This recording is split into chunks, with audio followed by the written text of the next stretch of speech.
Hi everyone, my name's Alice and I, am currently doing my honours in Ecology and Conservation Biology. I have 2 months left until I have to submit my thesis, so I'm really in the trenches at the moment, but I'm going to tell you all the positives as well about honours. So I studied a science arts double degree in my undergraduate last year, so a 4-year degree, and I majored in Ecology and Conservation Biology for my science, and for my arts, I did history. Now, when I finished that degree last year, I knew I wanted to do honours, but I had to pick which area I wanted to do honours in.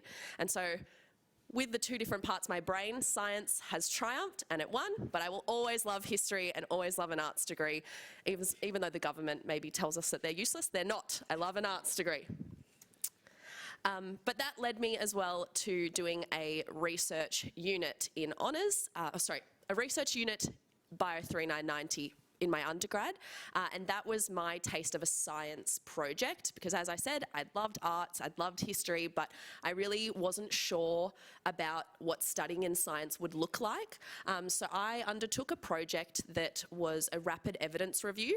If any of you have ever heard of systematic reviews, those take up to 2 years to conduct, whereas a rapid evidence review, you only have 5 weeks and you basically only review systematic reviews. And so I was looking at any reviews out there that existed on woodland birds and trying to find the gaps in science because it's a very common tactic used in medicine, but they obviously have way more literature available than the field of conservation does.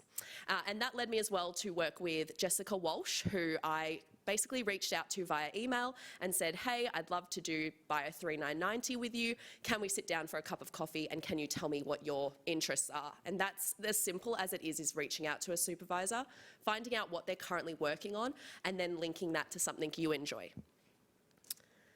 And so in the School of Biological Science, our honours is broken down into 2 sections, which I know Richard spoke about, but I also kind of want to tell you, I guess, the student experience of those sections. So we have our project work, which we had to do a literature review, you have to do a presentation, your supervisor assesses how much, work you've done, and then you write a thesis. So that's, I guess, one component that we're doing throughout the whole 8 to 9 months. And then dotted within that is some coursework. So we did a workshop where we focused on data and RStudio. We also critiqued a research paper. We are going to seminars which are put on in the faculty and writing abstracts, and then we also have to do, professional skills module. So all of those components happen throughout the 8 to 9 months as well. And if anything, I'm using them as great brain breaks because it gives me a chance to do something that is different to my project, even though, say, if my project doesn't necessarily have a true data component, it's still useful skills that I'm obtaining. So, when I was deciding on what to do for an honours project, I worked out I don't like being in a lab, so that was out. Not a project that has lab work. Even though I'm smiling, I worked out that I didn't want a project that had field work either, so that was out. Because I'd already worked with Jessica Walsh, I basically came to her at the end of November last year when I was applying for honours and said, I don't want to do the rapid evidence review project, even though I loved working on it for 3 months. I want to do something new. What are you currently working on? Or actually, I also brought some ideas to the table. I knew I loved interviews. I knew I loved people.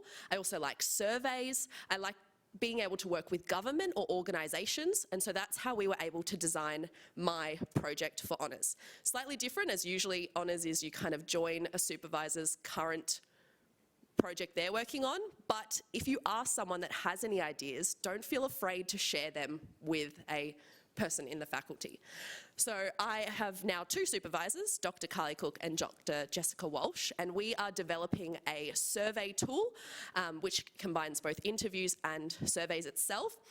And we're going to go into conservation organisations and assess the barriers that they face to using evidence. Now, I'm doing the one blip in the project, which is actually a literature search, developing the survey questions, conducting an expert workshop, speaking to people in the medical field because they've done this many times before, and in conservation it hasn't been done. But it is a project that I'm now seeing trajectory could be a possible PhD if I were to decide that, because sometimes a project can be longer than just 8 months once you get started.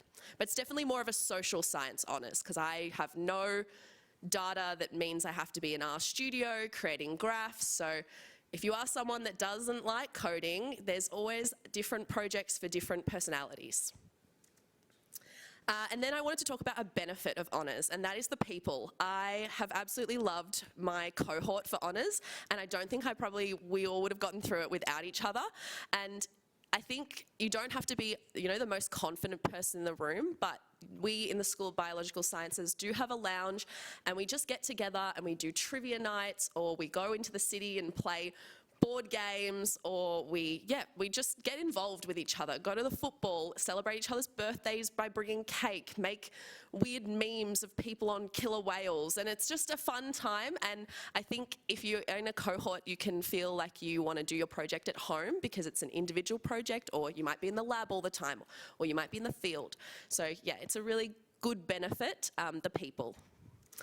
And then I guess some benefits are the skills. So independent research, networking, the ability to organise your own time, and even be able to communicate. You do presentations, you write a thesis. So it's all those extra skills that maybe in undergrad you weren't necessarily having.